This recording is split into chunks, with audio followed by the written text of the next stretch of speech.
चीन के शहर तियानजिन में एससीओ समिट खत्म हो चुका है। ये एससीओ समिट कई मायनों में अहम रहा। एक तो खुद एससीओ समिट के लिए और दूसरे इसके साइडलाइंस में जो बातें हुई, जो मुलाकातें हुई उसके लिए। तो पहले हम एससीओ समिट की बात कर लेते हैं। प्रधानमंत्री नरेंद्र मोदी ने एससीओ समिट के शुरुआती संबोधन में आतंकवाद पर खास जोर दिया और कहा कि दोहरा मापदंड इसके लिए नहीं अपनाया जा सकता और आतंकवाद के खिलाफ ठोस कार्रवाई जो है वो होनी चाहिए। दूसरी अहम बात जो की गई वो ये कि जो आपसी जो सहयोग है, आर्थिक सहयोग, उसके लिए एक टाइमलाइन तय किया जाए और 2035 के लिए एक रणनीति, जो 10 सालों की जो रणनीति है उसको तैयार किए जाने की बात की। जो साझा बयान निकलकर सामने आया इस एससीओ समिट के बाद, उसमें साफ तौर पर आतंकवाद शब्द का जिक्र करते हुए उसकी निंदा की गई और जो कश्मीर में पहलगाम में जो आतंकवादी हमला हुआ उसका भी जिक्र करते हुए उसकी निंदा की गई और आतंकवाद के खात्मे की दिशा में सभी सदस्य देशों के मिलकर काम करने की जो बात है उस पर जोर दिया गया। हालांकि इसी साझा बयान में इस बात का भी जिक्र है कि पाकिस्तान में जो, जैसा कि बयान में लिखा गया है कि जो वहाँ 2 आतंकी हमले हुए, जिसमें कि एक जाफर एक्सप्रेस में हुआ आतंकवादी हमला जो है उसकी भी जो निंदा है वो की गई। तो आतंकवाद के मुद्दे पर एक कठोर जो रुख है वो दिखाया गया। लेकिन सबसे अहम बात यह है भारत के लिए कि भारत के खिलाफ जो इस तरह की कार्रवाई होती है उसकी ज़मीन जो है वो पाकिस्तान माना जाता है और पाकिस्तान आतंकवाद के ख़िलाफ़ कार्रवाई करने को तैयार नहीं होता, भारत के तमाम आग्रह के बावजूद। हालांकि इस मल्टीलैटरल फोरम पे आतंकवाद को लेकर उसकी मजम्मत की गई और उससे लड़ने के लिए जो एससीओ और जो एससीओ रैट्स है उस पर जोर दिया गया। लेकिन आतंकवाद से लड़ाई तभी संभव है जब पाकिस्तान जैसा देश जो है वो आतंकवाद के ख़िलाफ़ ठोस और वेरीफाइएबल कार्रवाई करे, जो कि भारत का लगातार कहना रहा है। बहरहाल एक कूटनीतिक जीत भारत के लिए ज़रूरी ये हुई कि उसमें पहलगाम हमले का जो जिक्र है वो किया गया और उसकी निंदा की गई, क्योंकि हमें याद है कि एससीओ विदेश मंत्रियों, एससीओ रक्षा मंत्रियों की बैठक के दौरान पाकिस्तान में जाफर एक्सप्रेस हमले की बात तो की गई थी, लेकिन पहलगाम हमले की बात नहीं की गई थी और इसलिए रक्षा मंत्री राजनाथ सिंह ने उस पर दस्तखत करने से मना कर दिया, भारत ने दस्तखत करने से मना कर दिया। लेकिन अब पहलगाम हमले का जिक्र जो है इस साझा बयान में किया गया है। जो आर्थिक जो आपस में जो साझेदारी है, जो आर्थिक संबंध है, उसको बढ़ावा देता है एससीओ और शंघाई स्पिरिट की जो बात है वो की गई चीन के राष्ट्रपति शी की तरफ से और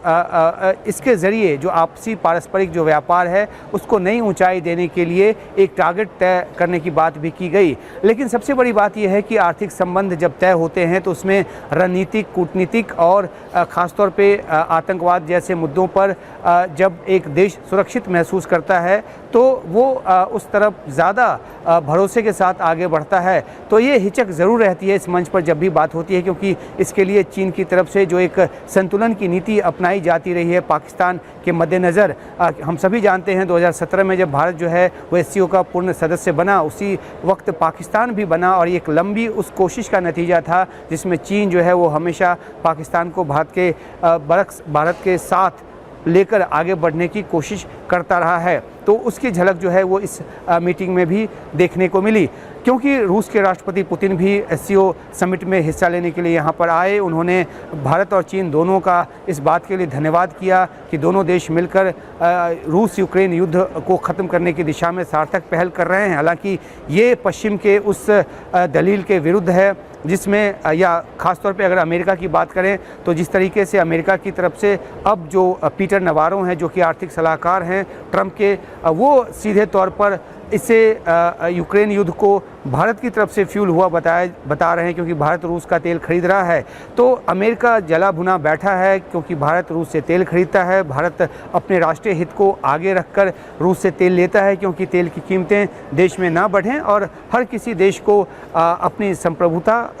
के तहत फैसले लेने का हक है। ये भारत की तरफ से हमेशा से दलील रही है। तो कुल मिलाकर बात ये कि जो रुख राष्ट्रपति ट्रंप ने अख्तियार किया हुआ है, चाहे वो रूस के खिलाफ हो, चाहे वो चीन के खिलाफ हो या भारत के खिलाफ, तो ऐसे में चीन, रूस और भारत के नेताओं की जो तिकड़ी है वो क्या कुछ कर सकती है, उसका मुजाहिरा भी यहाँ पे हुआ जब एक तस्वीर जो कि खासी चर्चा का विषय भी बना, जिसमें कि पुतिन, मोदी और शी जो है वो आपस में बात कर रहे हैं, काफ़ी एक इन्वॉल्वमेंट के साथ वो बातचीत चल रही है। तो एक जो पहले से बात कही जा रही थी कि ये तीनों नेता जो हैं वो एक साझा रणनीति लेकर सामने आ सकते हैं, उसका एक रूपरेखा है, उसका एक खाका जो है खींच सकते हैं। औपचारिक तौर पे तो ऐसी कोई बात सामने नहीं आई, लेकिन क्योंकि एससीओ समिट के पहले भारत के प्रधानमंत्री और चीन के राष्ट्रपति शी की द्विपक्षीय मुलाकात हुई और उसके बाद उस मुलाकात में दोनों देशों ने अपने आर्थिक रिश्तों को आगे बढ़ाने की बात की। हालांकि भारत ने सीमा पर यथास्थिति और शांति की जो बात है उस पर जोर डाला अपनी तरफ से। और दूसरी बात कि एससीओ समिट के बाद रूस के राष्ट्रपति पुतिन के साथ प्रधानमंत्री मोदी की मुलाकात हुई और इन दोनों मुलाकातों के ज़रिए जो है भारत अपने द्विपक्षीय रिश्तों को, चीन हो या रूस हो ख़ास तौर पे, जो कि एज ओल्ड फ्रेंड रहा है भारत का और हर मौके पर भारत के काम आता रहा है, और इसलिए इस युद्ध की स्थिति में भी भारत एक संतुलित नीति लेते हुए चल रहा है। रूस से तेल भी ले रहा है, लेकिन यूक्रेन को इस बात का भरोसा भी दे रहा है कि भारत जो है वो शांति के साथ है और भारत शांति की दिशा में काम करता रहेगा। तो जो वैश्विक परिदृश्य है उसके मद्देनज़र एससीओ समिट की जो वैल्यू है, जो उसकी अहमियत है और ज़्यादा बढ़ गई, और ट्रंप के टैरिफ थ्रेट के मद्देनज़र एक नया जो मल्टीपोलर वर्ल्ड ऑर्डर बनाने की जो बात है उसको और ज़्यादा इस